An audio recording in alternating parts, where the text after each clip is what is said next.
සුබ දවසක් කියලා පිළිගන්න ඕනේ සියලු දෙනාම. ඔන්න අදත් අරගෙන ආවා මිස්ටර් ජොපිති අලුත්ම රජයේ රැකියා අවස්ථාව. ඉතින් මේ රජයේ රැකියා අවස්ථාව කරනවා තියෙන්නේ කුෂිකම් මහා පශු සම්පත් ඉඩම් හා වාරිමාර්ග අමාත්‍යාංශ විසින් වාරිමාර්ග දෙපාර්තමේන්තුවේ පුරපාඩුව පවත්වන ප්‍රාථමික අර්ධ ශිල්පී සේවා ගණයේ තනතුරු වලට සීමිත පදවියෙන් බඳවා ගන්න තමයි. ඉතින් ඔන්න මේ රැකියා තනතුරු ගෙනල්ලා තියෙන්නේ. අපි බලමු මොනවද මේ රැකියා තනතුරු කියලා. ඉතින් ඔයාලට පේනවා ඇති 91 යටතේ ක්‍රියාකරු පුරපාඩු සංඛ්‍යා 26ක්, ට්‍රැක්ටර් ක්‍රියාකරු පුරපාඩු සංඛ්‍යා 6ක්, විදුලි කාර්මික ශිල්පීන් පුරපාඩු සංඛ්‍යා 4ක්, කාර්මික ශිල්පීන් පුරපාඩු සංඛ්‍යා 14ක්, පෑසුම්කරු පුරපාඩු සංඛ්‍යා 2ක්, බෙලෙක් වැඩකරු පුරපාඩු සංඛ්‍යා 8ක්, පින්තාරුකරු, ලියවන පට්ටල්කරු, සවිකරන්නන්, යන්ත්‍රකරු, කම්මල්කරු, නඩත්තු හා මෙහෙයුම්කම්කරු, ජල පම්ප ක්‍රියාකරු, පෙදරේරු, වඩු කාර්මික, උපකාර කරන අලුත් වැඩියාකරු, ජල විද්‍යා මිනිම් සහායක, සංචාරක බංගලා සහකාර භාරකරු, ගබඩා කම්කරු, ගබඩා සහායක, වෑද්දුම්කරු යන මෙන්න මේ වගේ රැකියා අවස්ථා රාශියකට මෙතනින් ඔයාලට හයිදුම් ගන්න පුළුවන්.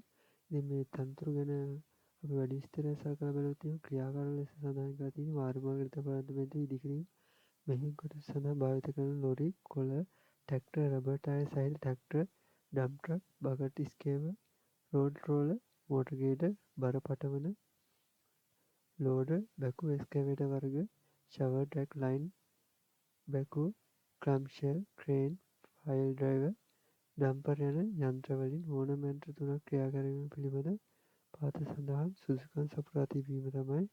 ඉතින් මේ තනතුර සඳහා ඉදිරිපත් වීම සඳහා වෙන මූලික සුදුසුකම් දක්වලා තියෙනවා.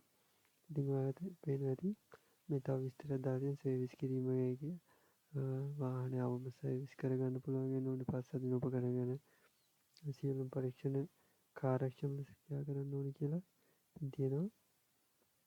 ඉතින් ට්‍රැක්ටර් ක්‍රියාකාර ලෙස වාරිමාර්ග දෙපාර්තමේන්තුවේ රාජකාරියට අනුකූලව ඉදිකිරීම මෙහෙයුම් හා නඩත්තු කටයුතු සඳහා භාවිත කරන ට්‍රැක්ටර් රථ ක්‍රියා කිරීම, ට්‍රැක්ටර් හා ට්‍රේලර් රථ සවිකිරීම, වැරදි සොයා ගැනීම ඇතුළු ඒවා ක්‍රියා කිරීම, ආරක්ෂාකාරී තබා ගැනීම පිළිබඳ දැනුවත් තිබීම කියන මෙන්න මේ වගේ කොටස් 5ක් යටතේ තියෙන මූලික සුදුසුකම් සම්පූර්ණ කරන්න ඕන. ඔයාලට මේ සඳහා යෙදුම් කරන්න පුළුවන්. ඒ වගේම විදුලි කාර්මික ශිල්පියෙක් ලෙස ඔබට මේට යෙදුම් කරනවා නම් 1.64 පමණ කියවීමට පුළුවන් වෙන්න ඕනේ. වෘත්තියට අදාළ ආයුධ හා ඒ භාවිතය ගැන දැනුමක් තියෙනවා. සරල රූප සඳහන් කියවා තේරුම් ගැනීම ගැන දැනුමක් තියෙනවා. මෝටර රථයක තිබෙන විදුලි කොටස් පිළිබඳ දැනුමක් තියෙන්න ඕනේ. ඉතින් මේ වගේ කොටස් 11කින් 12කින් සමන්විත සුදුසුකම් ප්‍රමාණයක් බලනවා මේ සඳහා. ඉතින් ඔයාලට පුළුවන් මේක බලලා හොඳින් කියවලා මේ ගැන අදහසක් අරගෙන මේ සඳහා ඇප්ලයි කරන්න. කාර්මික ශිල්පී තනතුර ගත්තොත් එහෙනම් වාරිමාර්ග දෙපාර්තමේන්තුව යටතේ පවත්නා මෝටර වාහන යන්ත්‍ර සූත්‍ර පොම්පාගාර සහ විවිධ මැෂින් වල අවශ්‍ය අලුත් වැඩියා කිරීම තමයි කාර්මික ශිල්පියෙක් ලෙස ඔබට කරන රාජකාරිය ලෙස දක්වලා තියෙන්නේ. ඉතින් පෑසුම් කරගත්තම පෑසුම් වැඩවලදී භාවිත කරන විවිධ වර්ගවල උපකරණ ඒවට අදාළ කාර්යයන් සඳහා නිවැරදිව භාවිත කිරීම තමයි. ඒ වගේම පෑසුම් කටයුතු සිදු කිරීම මේ වගේ සුදුසුකම් තමයි පෑසුම් කරන වශයෙන් වලට තියෙන්න ඕනේ. තහඩු වැඩකරු හා බෙලෙක් වැඩකරු. ඉතින් ඒ සඳහාත් වෙනවා ඇති 1:32 පරිමාණය කියවීමට හැකියාව තියෙනවා. වෘත්තියේදී භාවිත කරන විදුලි ලෝහ වර්ග පිළිබඳ දැනුමක් තියෙනවා. ඉන්ජින් වලින් පැසීම් වෙන ලෝහ වලින් පැසීම් ගැන හොඳ අවබෝධයක් තියෙන්න ඕනේ. පින්තාරුකරු ගැන කියවීමට හා ලියවීමට පුළුවන් වෙන්න ඕනේ. ප්‍රධාන සුදුසුකම් ලෙස දක්වලා තියෙනවා. ඊට පස්සේ පින්තාරු කරන ලද පරණ පෘෂ්ඨ දාමන ලාම්පු සීනි මහා පින්තාරු ඉවත් කරන යන ක්‍රම මගින් සුද්ධ කිරීමට පුළුවන් වෙන්න ඕනේ. ඒ වගේ ඔබට සුදුසුකම් කිහිපයක් මේ සඳහා බලලා තියෙනවා. ඉතින් අපි ලියවන පට්ටල්කරු ගැන බැලුවොත් එහෙනම් පට්ටල් වැඩ සඳහා අදාළ වන ආයුධ හඳුනා ගැනීම, ලියවන පට්ටල් වලින් කියන්නේ කාර්යයන් පිළිබඳ මනෝවබෝධය කටයුතු කිරීම ගැන මෙන්න මේ වගේ විශේෂ කාර්යයන් තමයි මම බලන්නේ. ඉතින් වීඩියෝ එක දිග වෙන නිසා මම මේ ගැන වැඩි විස්තර ඔක්කොම ටික කියවන්න යන්නේ නැහැ. ඉතින් ඔයාලට මේක ඩවුන්ලෝඩ් කරගෙන ඔයාලට මේ ගැන අවබෝධයක් කියවලා අරගෙන මේ සඳහා අයදුම් කරන්න පුළුවන්.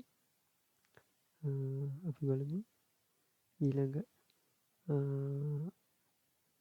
කොටස ගැන. බඳවා ගැනීම ක්‍රමය ලෙස වියෝග සම්මුඛ පරීක්ෂණය මගින් බඳවා ගන්නවා කියලා සඳහන් වෙලා තිනවා.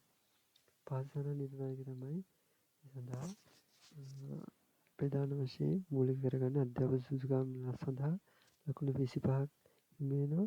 පළපුරුද්ද වසර 5 සේවා කාලය ඉක්මවා සපුරා ඇති සේවා කාල සඳහා ලකුණු 45ක් හිමිවෙනවා. අතිරේක වෘත්තීය සුදුසුකම් සඳහා ඒත් ලකුණු 25ක් හිමිවෙනවා. සම්මුඛ පරීක්ෂණයේ දක්වන කුසලතාවලට ලකුණු 5ක් හිමිවෙනවා. මුළු ලකුණු සංඛ්‍යාව ලකුණු 100ක් ලෙස දක්වලා තියෙනවා. ඉතින් අපි බලමු වටි පරිමාණය 2025 දිනදී අංක 10 2025 රාජ්‍ය පරිපාලන චක්‍රයේදී PL2 2025 විටපිටේ මෙම තනතුරු හිමිවන අතර එයට අදාළ වන වැඩි පරිමාණය 41860ක් බේසික් ලෙස හම්බ වෙනවා. ඉතින් සම්පූර්ණ වැටුප 65560ක ප්‍රමාණයක් ඔයාලට ලැබෙනවා. ඉතින් සේවය නියුක්ත කිරීමේ කොන්දේසිය සේවා කොන්දේසිය ලෙස මෙම තනතුරු ස්ථිර වන අතර වර්ෂයක වැඩ බැලීමේ කාලයකට යටත් වෙනවා. ඉතින් මේ පත්තියේ විශ්‍රාම වැටුප සහ අනිකුත් දීමනාගේ සමන්විත වෙනවා. රාජ්‍ය පරිපාලන චක්‍රලේඛයේ අනුශාසනික චක්‍රලේඛයේ සඳහන් විධිවිධාන අනුව මට්ටමේ භාෂා ප්‍රේරිත නියමිත කාලය තුළ සම්පන්න කරන්න ඕනි කියලා තියෙනවා. වයස සීමාවක් අදාළ වෙන්නේ නැහැ. අවශ්‍ය සුදුසුකම් අධ්‍යාපන ලෙස අධ්‍යාපන පොදු සහතික පත්‍ර සාමාන්‍ය පෙළ විභාගයේදී දෙවරකට නොවැඩි වාර ගණනකදී යටතේදී පිරිසෙන් සම්මාන දෙකක් සහිතව සමත් වීම තමයි මේ මූලිකම සුදුසුකම් ක්‍රම ලෙස දක්වලා තියෙන්නේ. නැත්නම් රාජ්‍ය පරිපාලන චක්‍රලේඛයේ 2028 අනුව ජාතික වෘත්තීය සුදුසුකම් NEC 3 ලැබලා තියෙනවා නම් ඔයාලට මේ සඳහා ආයෝජනය කරන්න පුළුවන්. ඔයාලට පේන විදිහට වෘත්තීය සුදුසුකම් ලෙස දක්වලා තියෙනවා. මේ ක්‍රියාකරු තත්ත්ව ක්‍රියාකරු මේ හැම එකටම ඕනේ ඉතින් වෘත්තීය සුදුසුකම් ටික. ඉතින් ඔයාලට මේ ටික කියවලා හොඳ අවබෝධයක් අරගෙන මේ සඳහා ඉතින් ආයෝජන කරන්න පුළුවන්. ඊට පස්සේ කායික සුදුසුකම් ලෙස දක්වන්නේ සෑම ආයෝජනකරුවෙකුම ශ්‍රී ලංකාව තුළ ඕනෑම ප්‍රදේශයක සේවය කරන්න පුළුවන් වෙන්න ඕනේ කියලා තියෙනවා. ශාරීරික හා මානසික හොඳ සෞඛ්‍ය තත්ත්වයක ඉන්න ඕනේ කියලා සඳහන් කරලා තියෙනවා. වෙනස් සුදුසුකම් ලෙස වෙනත් දෙපාර්තමේන්තුවේ PL1 සේවා ගැන ස්ථිර තනතුරු පූර්ව සන්න වසර 5ක සක්‍රීය සතදායක සේවා කාලය සම්පූර්ණ කර තිබිය යුතු අතර ඒ බව දෙපාර්තමේන්තුවේ ප්‍රධානී විසින් සහතික කරලා තියෙන්න ඕනේ කියලාත් සඳහන් කරලා තියෙනවා. ඉතින් තනතුරු බඳවා ගැනීම සඳහා අවශ්‍ය සුදුසුකම් සපුරා ඇති ලෙසට පිළිගනු ලබන්නේ නම් අයිතිකරුවන් 6 වෙනි පේජය සඳහන් සියලු සුදුසුකම් 2025 ඔක්තෝබර් 26 දිනට හෝ ඊට පෙර සෑම ආකාරයකින්ම සම්පූර්ණ කර තිබේ නම් පමණක් මේ සඳහා තෝරා ගන්නවා කියලා සඳහන් කරලා තියෙනවා.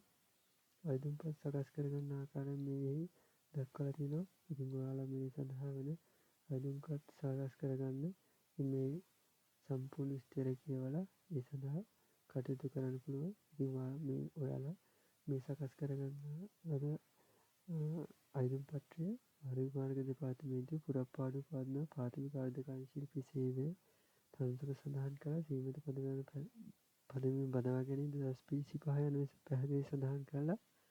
2025 ඔක්තෝබර් මාස 26 වෙනි දිනට හෝ ඊට පෙර වාරි මාර්ග අධ්‍යක්ෂ ජනරාල් වාරි මාර්ග දෙපාර්තමේන්තුව 230 බෞද්ධ ආලෝක මාවත කොළඹ 7 යන ලිපිනයක් ලැබෙනසේ ලියාපදිංචි අපැලේ යොමු කරන්න ඕනි කියලා සඳහන් කරලා තියෙනවා. ඉතින් ඔයාලා මම පහලින් දාලා තියෙන මේ සම්පූර්ණ විස්තරය ඔයාලා ඩවුන්ලෝඩ් කරලා මේක තවදුරටත් කියවලා මේ සඳහා ආයෝජන කරන්න පුළුවන්. ඉතින් මේ වීඩියෝ එකත් එක්ක එකතු වෙලා හිටියෝ හැමෝටම ස්තුතියි. සුබ දවසක්.